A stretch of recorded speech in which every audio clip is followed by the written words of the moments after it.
नमस्कार, news are के खास कार्यक्रम 4 बड़ी खबरों में आपका स्वागत है। मैं हूं आपके साथ रूबी। आज हम पहली बड़ी खबर में बात करेंगे अमित शाह की, जिसमें कांग्रेस झामुमो सरकार पर जमकर बरसे। वहीं दूसरी बड़ी खबर यूपी से है, जहां अखिलेश की सभा के दौरान कुर्सियां खाली देखी गई, जिसको लेकर अब सियासत हो रही है। वहीं तीसरी बड़ी खबर में हम बात करेंगे मध्य प्रदेश से, जहां जीतू पटवारी ने उपचुनाव को लेकर सवाल खड़े कर दिए हैं। वहीं चौथी और आखिरी बड़ी खबर प्रयागराज से है। छात्रों का प्रदर्शन बराबर बरकरार है। क्या है पूरा मामला, जानेंगे। तो आइए शुरू करते हैं 4 बड़ी खबरें।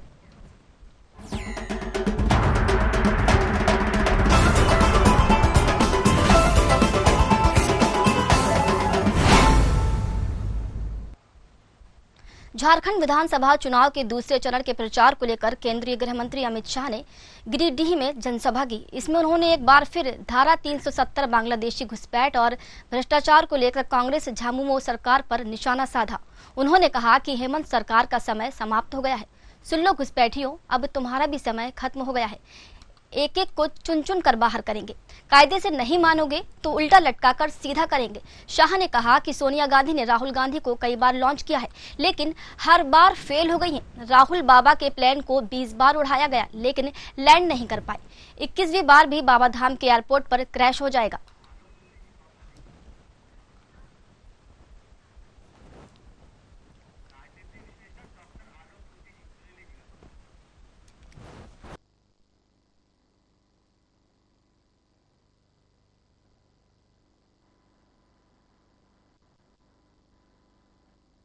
चलिए, इस खबर पर हम ज्यादा चर्चा करेंगे और हमारे साथ राजनीतिक विश्लेषक आलोक सोती जी फोन लाइन पर जुड़ चुके हैं। आलोक जी, बहुत बहुत स्वागत है आपका।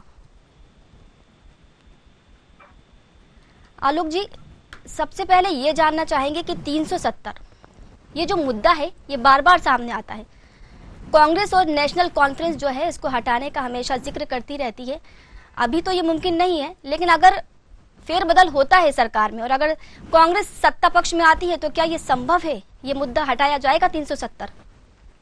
देखिए, ये मुद्दा इतनी आसानी से नहीं हटाया जा सकता है कि इसमें 2/3 मेजॉरिटी आपको चाहिए होगी राज्यसभा में भी और लोकसभा में भी, और इसके साथ ही 50% विधानसभा से भी आपको इसको पास कराना पड़ेगा।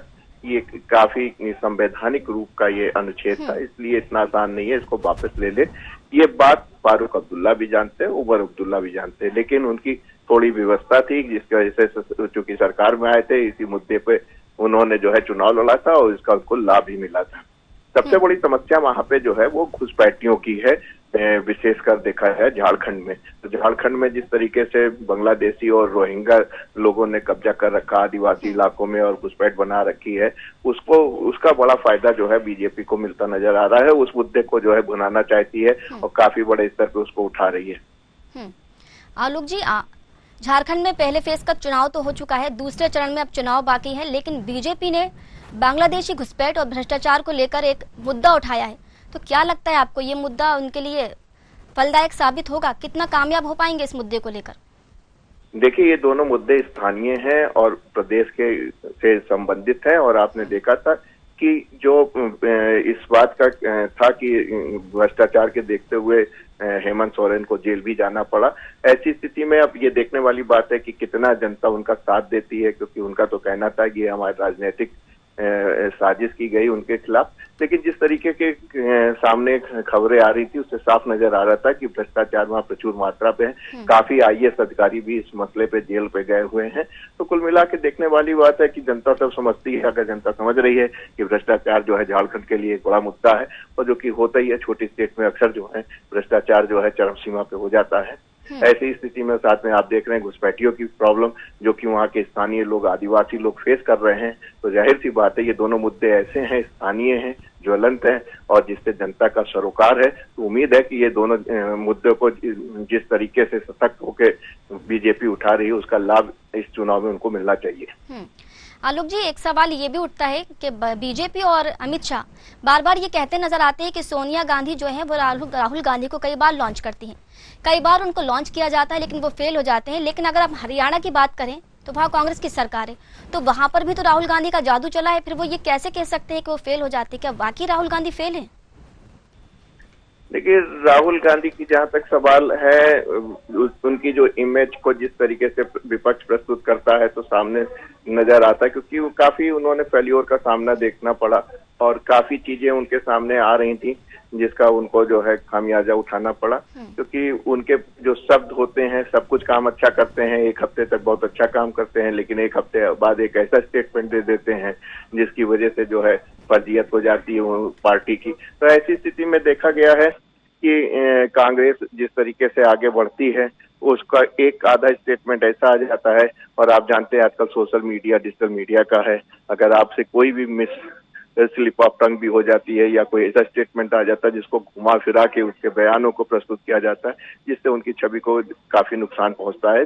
इसका लाभ जो है विपक्ष को मिलता नजर आ रहा है। लेकिन साथ में आप देख सकते हैं कि कितने चुनाव कांग्रेस हारी है उनके नेतृत्व में, उसको भी आप नकार नहीं सकते, तत्वों को आप छुपा नहीं सकते, आंकड़ों को आप घटा नहीं सकते। जी जी, बिल्कुल बिल्कुल। बहुत बहुत शुक्रिया आपका आलोक जी, हमसे जुड़ने के लिए और तमाम जो जानकारी है वो हम तक पहुंचाने के लिए बहुत बहुत शुक्रिया। तो खबर आपको बता रहे हैं, जहां पर अमित शाह ने गिरिडीह में जनसभा की और वहां पर वो कांग्रेस पर जमकर बरसे। अमित शाह का आरोप है कि सोनिया गांधी जो है वो राहुल गांधी को हर बार लॉन्च करती हैं, लेकिन राहुल गांधी जो है वो हर बार फेल हो जाते हैं।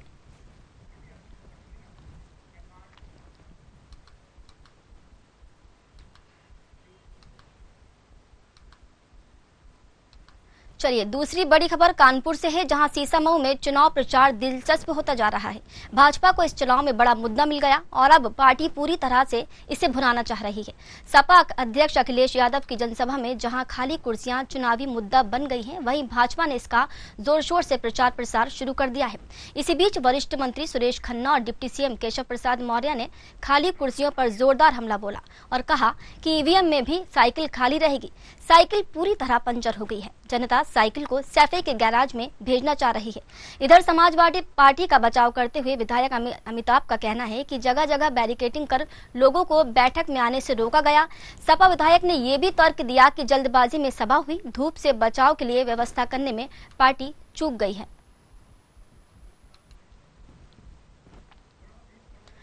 तो खबर आपको सीसामऊ से बता रहे हैं, जहां सपा अध्यक्ष अखिलेश यादव की सभा में कुर्सियां खाली दिखी, जिसको लेकर अब बीजेपी जो है वो इस पर हमलावर हो गई है सपा पर, और बराबर जो है इसको लेकर मुद्दा बनाया जा रहा है। बीजेपी का कहना है कि जिस तरीके से कुर्सियां खाली हुई हैं उस तरीके से साइकिल भी पंचर हो गई है।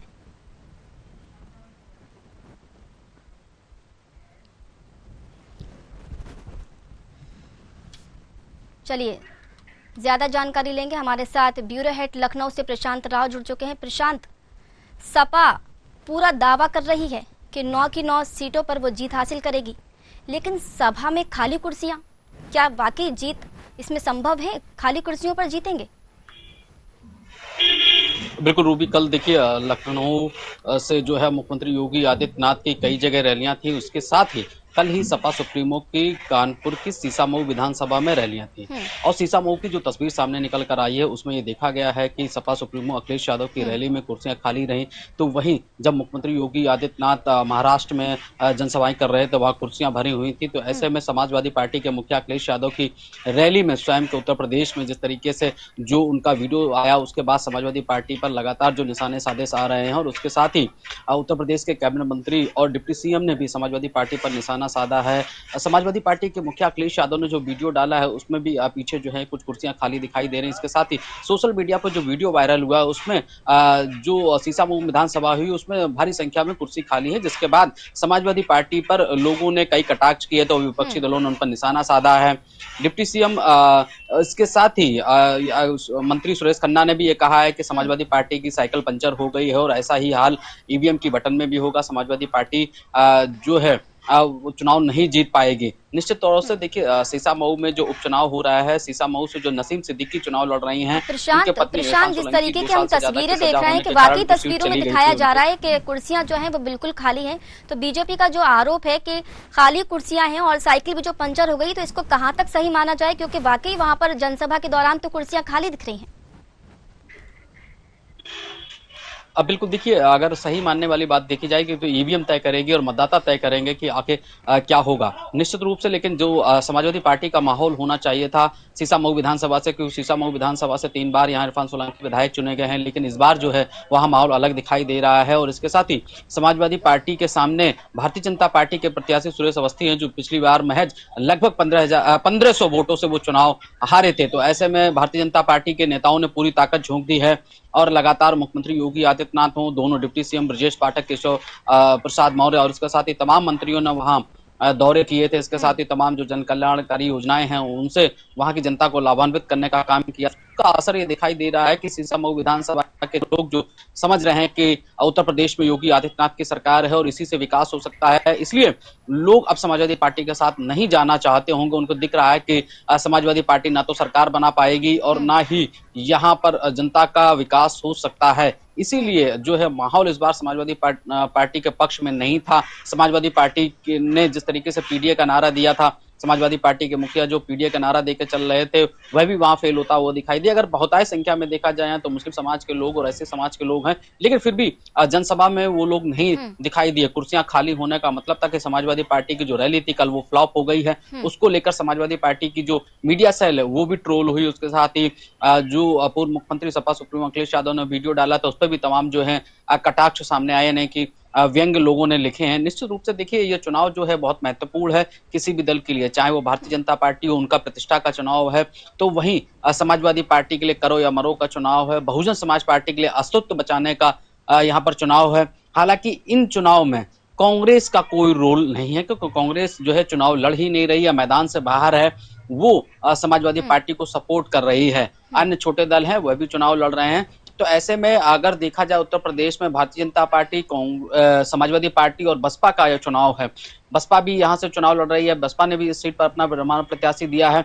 निश्चित रूप से देखिए अब की बार जो सीसामऊ विधानसभा की स्थिति है वो बड़ी ही जो है समाजवादी पार्टी के लिए असमंजस की स्थिति बन चुकी है, क्योंकि कल जिस तरीके से अखिलेश यादव ने रैली की भीड़ नहीं जुट पाई, तो भाई समाजवादी पार्टी के जो विधायक हैं अमिताभ वाजपेयी, उन्होंने आरोप लगाया है कि तमाम जगह बैरिकेडिंग्स लगाई गई थी। समाजवादी पार्टी के लोग जो रैली में शामिल होने जा रहे थे उन्हें शामिल नहीं होने दिया, पुलिस ने वापस करा दिया। जिन गाड़ियों में समाजवादी पार्टी के झंडे लगे हुए थे उन्हें रोक लिया गया, जनता को जाने नहीं दिया गया। जी प्रशांत, जिस तरीके से आपने बताया कि विधायक अमिताभ ने यह आरोप लगाया है कि सभा में लोगों को रोका गया, बैरिकेडिंग कर दी गई है, लोगों को सभा में शामिल नहीं होने दिया, तो क्या वाकई उनके ये जो आरोप है इसमें कहां तक सत्यता है? क्या वाकई उनको सभा में जाने से लोगों को रोका गया? देखिए रूबी, अभी सत्यता स्पष्ट नहीं हुई है क्योंकि राजनीतिक मामला है। ऐसे में विधायक की तरफ से आरोप लगना लाजमी हो सकता है, क्योंकि विपक्ष के वो विधायक है, निश्चित तौर से सत्ता के अधिकारियों के ऊपर और कर्मचारियों के ऊपर आरोप लगेगा ही। लेकिन देखा जाए कि अन्य जहां पर समाजवादी पार्टी की जो जनसभाएं हो रही हो, भारी संख्या में लोग जा रहे हैं, लेकिन सीसामऊ में ऐसा क्यों हुआ, इसको लेकर समाजवादी पार्टी भी असमंजस की स्थिति में है। विधायक अमिताभ वाजपेयी की तरफ से जो आरोप लगाया गया है कि तमाम जगह जो बैरिकेडिंग्स लगाई गई थी, इसके साथ ही लोगों को वहां जाने नहीं दिया गया है। जिन गाड़ियों में समाजवादी पार्टी के लोग बैठे हुए थे, एक और तर्क दिया है खाली कुर्सियों को लेकर, विधायक ने एक और तर्क दिया। उनका कहना है कि जल्दबाजी में सभा हुई, धूप से बचाव के लिए व्यवस्था नहीं कर दी गई थी। जी, कहां तक सही है ये? देखिए जल्दबाजी में क्यों जनसभा हुई है ये तो पार्टी के लोग जानते होंगे, लेकिन इसे जल्दबाजी में सभा नहीं कहा जाएगा, क्योंकि कई बार ऐसा हुआ है कि समाजवादी पार्टी के सुप्रीमो अचानक कई जगह पहुंच जाते हैं, भारी संख्या में लोग इकट्ठे हो जाते हैं, समाजवादी पार्टी के कार्यकर्ता इकट्ठे हो जाते हैं, क्योंकि कानपुर मंडल की जिस सीट पर चुनाव हो रहा है वहां इकलौता चुनाव है। ऐसे में कानपुर मंडल के आसपास के तमाम जो कार्यकर्ता हैं और पदाधिकारी हैं वो सीट को जीतने जो बात कही जाए कि जल्दबाजी में जनसभा हुई, अगर जल्दबाजी में जनसभा हुई तो संगठन के लोग क्या कर रहे थे, संगठन के ऊपर सवाल खड़े हो रहे हैं कि संगठन के लोग भीड़ नहीं जुटा पाए, प्रत्याशी भीड़ नहीं जुटा पाए, तो समाजवादी पार्टी के संगठन के ऊपर भी सवाल उठते हैं। भले ही यहाँ पर विधायक अमिताभ वाजपेयी ने कह दिया हो कि जल्दबाजी में जनसभा हुई, विधायक खुद जो अमिताभ वाजपेयी हैं उनके क्षेत्र से लोग जा सकते थे हजारों की संख्या में, लेकिन उनके क्षेत्र के लोग भी वो नहीं गए समाजवादी पार्टी की जनसभा में। तो निश्चित रूप से इस सवाल के साथ ही जो अमिताभ वाजपेयी ने उठाया है उनके संगठन के ऊपर भी कांग्रेस के संगठन के ऊपर भी सवाल उठते हैं, समाजवादी पार्टी के संगठन के ऊपर भी सवाल उठते हैं कि ये लोग भीड़ नहीं जुटा पाए। तो निश्चित जनता का मन नहीं है और रुझान नहीं है इस बार समाजवादी पार्टी की तरफ, तभी जनता जो है इस जनसभा में नहीं गई है।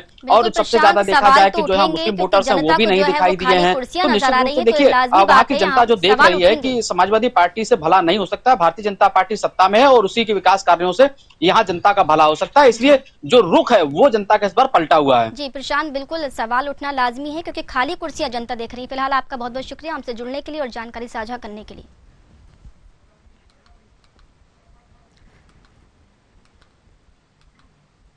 कांग्रेस के प्रदेश अध्यक्ष जीतू पटवारी का एक बयान सामने आया। विजयपुर और बुधनी उपचुनाव पर जीतू पटवारी का कहना है कि 10 महीने पहले विधानसभा चुनाव में बीजेपी को भारी वोट मिले, लेकिन 10 महीने में एक भी गारंटी पूरी नहीं हुई। मोदी के युग में जनप्रतिनिधियों की बोली लग रही है। जीतू का आरोप है कि हमने उपचुनाव के दौरान 100 शिकायतें की थी, सीसीटीवी संवेदनशील बूथ पर सुरक्षा समेत कई शिकायतें की थी। आचार संहिता के 6 दिन पहले विजयपुर में कलेक्टर को बदला गया, जिसकी शिकायतें भी हमने निर्वाचन आयोग से की। पटवारी के बयान पर बीजेपी प्रदेश अध्यक्ष वीडी शर्मा ने कहा कि कांग्रेस जब चुनाव हारती है तब बौखला कर ऐसे आरोप लगाती है। आज से 10 महीने पहले विधानसभा के चुनाव हुए थे और भारतीय जनता पार्टी को अद्भुत और भारी बहुमत मिला। जिन वादों को, जिन मोदी गारंटी को लेके गए थे, आज 10 महीने में उसमें से एक भी गारंटी पूरी नहीं। इस बीच जो भारतीय जनता पार्टी का मूल चरित्र नया भारत नरेंद्र मोदी का, जिसमें मंडी लगती है जनप्रतिनिधियों की, हमने प्राचीन काल में सुना था गुलाम बिकते थे, अभी आधुनिक भारत में पशु जो की बोली लगती है। मोदी जी के नए भारत में जनप्रतिनिधियों की बोली। भारतीय जनता पार्टी 2 उपचुनाव में हमने लगभग 100 शिकायतें की, अलग अलग समय, निर्वाचन आयोग को भी की। फिर इसके अलावा कई शिकायतों के साथ हमने एक शिकायत जो सबसे बड़ी कि वन एवं पर्यावरण विभाग का उप सचिव कलेक्टर बना के आपने चुनाव के 6 दिन पहले भेजा, आचार संहिता के 6 दिन पहले। उनको फिर पारितोषित करके वहां शिवपुर का कलेक्टर बना के भेजा। उसकी शिकायत की ये नहीं रहनी चाहिए। ये सब, इसके अलावा 100 शिकायतें, ये इतना बड़ा बंडल है। ये हमने समय समय पे निर्वाचन आयोग को की। बुधनी में भी मैंने कहा आंगनबाड़ी की कार्यकर्ता अंदर बैठ के काम कर रही, और फिर से उनकी हमने सब जगह कंप्लेंट की, पर निर्वाचन आयोग, कर्मचारी, अधिकारी, कलेक्टर बंधुआ मजदूर जैसे बीजेपी का काम करता है। जब कभी और हमेशा कांग्रेस जब चुनाव हारती है तो बौखला करके इसी प्रकार के आरोप लगाती है। कभी ईवीएम पर आरोप लगाते हैं, जैसे ही परिणाम आएंगे तो ईवीएम पर आरोप लगाएंगे। दिग्विजय सिंह और इन्होंने तो महारत हासिल कर रखी है, और जीतू पटवारी भी उसी लाइन पर। चलिए ज्यादा जानकारी लेंगे इस खबर पर। हमारे साथ भोपाल से संवाददाता कृष्णा शर्मा जुड़ चुके हैं। कृष्णा, आरोप तो कई गंभीर लगाए हैं जीतू पटवारी ने, लेकिन सबसे बड़ा सवाल यहाँ पर यह बनता है कि बीजेपी की तुलना जो है वो पागल हाथी से कर दी गई है। जी कृष्णा। बिल्कुल, देखिए कहीं ना कहीं बुधनी का जो उपचुनाव हुआ है बुधनी और विजयपुर सीट पर, सबसे बड़ी बात है कि कांग्रेस ने ये आरोप लगाए हैं कि 100 से अधिक शिकायतें निर्वाचन आयोग पे की है, लेकिन किसी भी शिकायत पर कोई भी कार्रवाई नहीं हुई है। और वन विभाग जो कि विजयपुर के प्रत्याशी रामनिवास रावत के पास था, वन मंत्री थे, और वहीं से उप सचिव को कलेक्टर बनाकर विजयपुर भेजा गया। और ये सबसे बड़ी शिकायत थी, क्योंकि कहीं ना कहीं इस दौरान कुछ ना कुछ प्रशासन मदद कर सकता है। और सबसे बड़ी बात जीतू पटवारी ने ये कही कि जो पुराना युग था उसमें हमने गुलामों को बिकते देखा है, लेकिन अब आधुनिक युग में जनप्रतिनिधियों की मंडी लगती है। तो कहीं ना कहीं प्रत्यक्ष रूप से विजयपुर के प्रत्याशी के ऊपर ये हमला है कि वहां पर जिस तरह से हंगामा हुआ, जिस तरह से वोटिंग में व्यवधान हुआ, दलितों और आदिवासियों को पीटा गया, उन सब मामलों को लेकर जीतू पटवारी ने सरकार पर आरोप लगाया है। हालांकि प्रदेश अध्यक्ष वी.डी. शर्मा का कहना है कि जो आरोप हैं कांग्रेस के वो हमेशा लगते रहते हैं, क्योंकि जब भी कांग्रेस चुनाव हारती है उससे पहले कोई ना कोई मनगढ़ंत कहानी या कृष्णा, वाकई क्या जो वी.डी. शर्मा ने आरोप लगाए, वाकई इनको माना जाए कि हार के डर से कांग्रेस जो है वो बौखला गई है? जो वी.डी. शर्मा ने पलटवार किया, उन्होंने कहा कि कांग्रेस जो है हार के डर से ऐसी बौखलाई बातें करती है, तो क्या वाकई ऐसा माना जाए कि कांग्रेस को हार का डर है और ऐसी बौखलाई हुई बातें कर रही है? देखिए, अभी परिणाम के पहले कुछ कहना जल्दबाजी होगी, क्योंकि जब परिणाम आए, क्योंकि दोनों ही दल जीत का दावा कर रहे हैं और जनता ने किसके पक्ष में मत किया है ये 23 तारीख को पता चलेगा जब चुनाव परिणाम आएंगे, और उस समय ये पता चलेगा कि क्या वी.डी. शर्मा के बयान पे सच्चाई है या जीतू पटवारी जो आरोप लगा रहे हैं उसमें कोई सत्यता है। कृष्णा, एक और आरोप लगाया यहाँ पर जीतू पटवारी ने। उनका कहना है कि विधानसभा चुनाव जब हुआ था 10 महीने पहले, तो भारी मतों से उनको विजयी बनाया गया था बीजेपी को, और उन्होंने गारंटी भी बहुत दी थी, लेकिन अब तक जो है वो एक भी गारंटी पूरी नहीं हुई है। बिल्कुल, देखिए, बुधनी विधानसभा पूर्व मुख्यमंत्री शिवराज सिंह चौहान का क्षेत्र है और वहां से वो चुनाव लड़ते आए हैं और वहां से मुख्यमंत्री भी बने हैं, और उस क्षेत्र में भी उपचुनाव हो रहा है, तो वहां की जनता को करोड़ों, लाखों, हजारों वादे इस प्रकार के हुए होंगे, ऐसा कहना जीतू पटवारी का कि सैकड़ों वादे किए गए फिर भी कोई भी पूरे नहीं किए गए, मोदी की गारंटी दी गई फिर भी वादे पूरे नहीं किए गए, और इसलिए इस बार जो निर्णय आएगा वो आश्चर्यजनक परिणाम होगा बुधनी का, और विजयपुर से 25,000 से अधिक मतों से जीतने का दावा जीतू पटवारी कर रहे हैं। बिल्कुल कृष्णा, बहुत बहुत शुक्रिया हमारे साथ जुड़ने के लिए और जानकारी साझा करने के लिए। चलिए, चौथी और आखिरी बड़ी खबर में बात करेंगे कुंभ नगरी प्रयागराज की, जहां लोक सेवा आयोग कार्यालय के सामने छात्रों के प्रदर्शन का आज चौथा दिन है। आज प्रदर्शनकारी छात्रों और पुलिसकर्मियों में झड़प हो गई है। पुलिसकर्मी सादी वर्दी में धरना दे रहे हैं, छात्रों को जबरन उठाने पहुंचे थे। पुलिस को देखते ही छात्र एक दूसरे पर लेट गए। छात्रों का कहना है कि पुलिसकर्मियों ने छात्राओं के साथ बदसलूकी की है। पुलिस की इस हरकत से छात्र भड़क गए हैं। करीब 1 घंटे के अंदर 10,000 से ज्यादा छात्र आयोग के नजदीक पहुंच गए। पुलिस ने बैरिकेडिंग करके आयोग के रास्ते को सील कर दिया है। प्रदर्शनकारी छात्रों ने बैरिकेडिंग तोड़ दी है। छात्र आयोग के गेट तक पहुंच गए हैं। अब पुलिस बैकफुट पर है। पुलिस ने आयोग की बिल्डिंग को चारों तरफ से घेर कर सुरक्षित किया है। इधर डिप्टी सीएम केशव मौर्य ने कहा कि अफसर छात्रों के साथ बातचीत करे और समस्या का हल निकाले। तो खबर आपको कुंभ नगरी प्रयागराज से बता रहे हैं, जहां 4 दिनों से छात्रों का जो प्रदर्शन है वो लगातार जारी है। छात्र अपनी मांगों पर अड़े हैं, लेकिन सरकार भी और आयोग जो है वो भी अपनी बात पर अड़ा हुआ है। छात्रों का कहना है कि 1 डे 1 शिफ्ट में हमारे एग्जाम कराए जाए, लेकिन आयोग का कहना है, सरकार का कहना है कि छात्रों के भविष्य को ध्यान में रखते हुए हमने ये फैसला लिया है और 2 पाली में परीक्षा कराने का हमने ये निर्णय लिया है।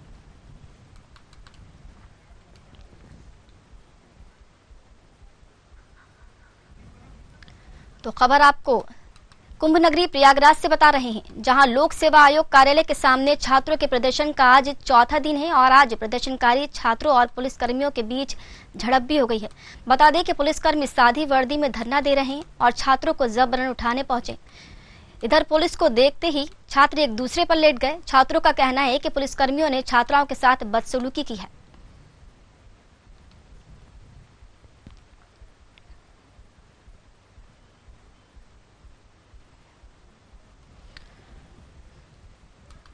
वहीं पुलिस की इस हरकत से छात्र भड़क गए हैं। करीब 1 घंटे के अंदर 10,000 से ज्यादा छात्र आयोग के नजदीक पहुंचे। पुलिस ने बैरिकेडिंग करके आयोग के रास्ते को हालांकि सील कर दिया है।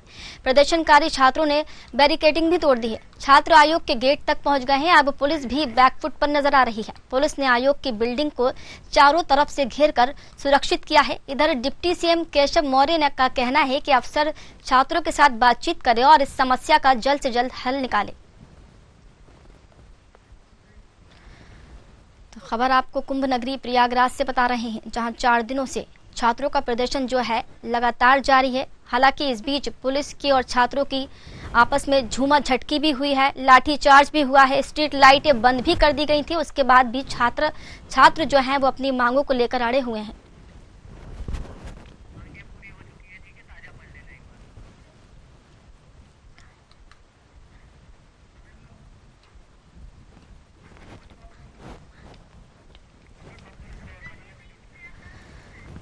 चलिए ज्यादा जानकारी लेंगे, हमारे साथ प्रयागराज से नन्हे सिंह जुड़ चुके हैं। नन्हे, छात्रों की मांगे हैं, सबसे पहली बात तो यह है कि परेशानी कहाँ आ रही है, मांगे क्यों नहीं मानी जा रही हैं छात्रों की? 4 दिन हो गए बराबर आंदोलन चल रहा है छात्रों का। जी बताना चाह रहे हैं कि प्रयागराज में आज सुबह में जिस तरह से छात्रों ने यहाँ आंदोलन से कुछ दूर चाय नाश्ता के लिए निकले थे, काफी संख्या कम हो गई थी। उसके बाद पुलिस ने चारों तरफ बैरिकेडिंग कर दिया था। बैरिकेडिंग के बाद जो छात्र थे जब वो मौके पे पहुंचे तो वहाँ पूरी तरह बैरिकेडिंग किया गया था। जो छात्र थे उनको जो है सादे ड्रेस में जो पुलिस थी वो जो है उनको ले जाकर कहीं न कहीं थाने में जो है उनको बैठाया गया था, जो इसके छात्र नेता थे जो आंदोलन कर रहे थे। और दूसरी चीज बात किया जाए, जो प्रयागराज के जो चारों तरफ का जो गेट है वो पूरी तरह बैरिकेडिंग किया गया था। बैरिकेडिंग के बाद गेट नंबर 4 पे पुलिस और जिस तरह से वहाँ काफी संख्या में फोर्स लगा दी गई थी, लेकिन जो छात्रों का सब्र था वो टूट। तो लगता है तकनीकी खराबी के चलते नन्हे से हमारा संपर्क टूट गया है, दोबारा उनसे जुड़ने की कोशिश करेंगे। तो खबर आपको बता रहे हैं कुंभ नगरी प्रयागराज से।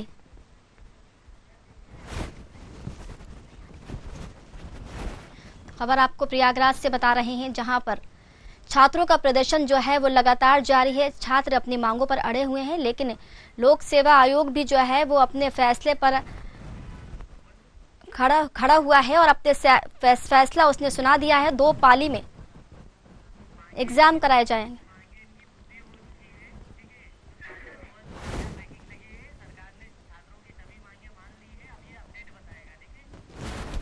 चलिए, लेकिन खबरें सामने से ये भी आ रही हैं कि सरकार ने जो है अब छात्रों की मांगों के आगे घुटने टेक दिए हैं और सरकार ने छात्रों की मांगे मान ली हैं। जी बताना। हेलो जी नन्हे बताइए। जी बताना चाह रहे हैं, आज जो है मुख्यमंत्री की पहल पर यूपीएससी ने बड़ा निर्णय लिया। सीएम योगी ने आयोग को छात्रों के साथ संवाद कर समन्वय बनाकर जो निर्णय लेने को कहा था, जिसमें जो समन्वय बनाने के बाद एक हाई लेवल की मीटिंग की गई। मीटिंग के बाद जो यहाँ आरओ और एआरओ की जो परीक्षा थी वो जो है पूरी तरह से यहाँ निरस्त किया गया है और ये जो है एक शिफ्ट में परीक्षा कराने का जो है यहाँ निर्णय लिया गया है यूपीएससी का। देखा जाए जिस तरह से प्रारंभिक परीक्षा जो 2024 में 1 जून में कराने का जो निर्णय लिया, उसमें मुख्यमंत्री ने जो आरओ एआरओ जो इसमें एक गठित किया गया है, जिसमें प्रत्येक परीक्षा 1 शिफ्ट में कराने का निर्णय लिया है। समिति जो पहलू है उस पर विचार करेगी, उस पर उसकी रिपोर्ट आने के बाद ही आगे की कार्रवाई जो आगे का एजेंडा होगा उस पर ये जो करेंगे। लेकिन जिस तरह से प्रयागराज की बात किया जाए, 1 डे 1 एग्जाम 1 शिफ्ट में कराने की जो परीक्षा थी उससे तो आंदोलन तो नन्हे कुल मिलाकर ये कहा जाए कि 4 दिन के आंदोलन के बाद छात्र जो हैं अपनी मांगों में कामयाब हो गए हैं, अपनी जिद उन्होंने मनवा ली है और सरकार को और लोक सेवा आयोग को घुटने टेकने पड़े, उनकी मांगों को पूरा करना पड़ा। जी ये जो है छात्रों का आंदोलन सफल रहा। छात्रों के साथ जो है 4 दिन तक यहाँ लगातार जो है ये धरना प्रदर्शन कर रहे थे। प्रदर्शन में उनकी जो है ये प्रदर्शन कामयाब हुआ और छात्र सरकार को घुटने टेकना पड़ा। और यहाँ जो यूपीएससी लोक सेवा आयोग के जो अध्यक्ष हैं वो पूरी तरह जो है यहाँ आज मीटिंग करने के बाद छात्रों के बीच में आज स्वयं आए और यहाँ जो लोक सेवा आयोग के सचिव और यहाँ जो उन्होंने सारे छात्रों को जो है संबोधित भी किया। संबोधित के बाद उन्होंने कहा 1 डे 1 एग्जाम जो आप लोगों की मांग है उसमें मुख्यमंत्री ने इस पर जो है दिशा निर्देश दिया था कि आप लोगों की बात किया जाए, आप लोगों के बीच में समन्वय बना करके हम जो है 1 शिफ्ट में एग्जाम कराने का ऐलान करते हैं। और जो दूसरी जो आरओ और एआरओ की बात किया जाए उसमें भी समितियां बनाई गई। समितियों के जो रिपोर्ट आएगी उसके बाद जो है हम जो है उस पर आगे की प्रक्रिया करेंगे। लेकिन कुल मिलाकर ये है कि सरकार को छात्रों की मांगे माननी पड़ी। फिलहाल आपका बहुत बहुत शुक्रिया हमसे जुड़ने के लिए, तमाम जानकारी साझा करने के लिए।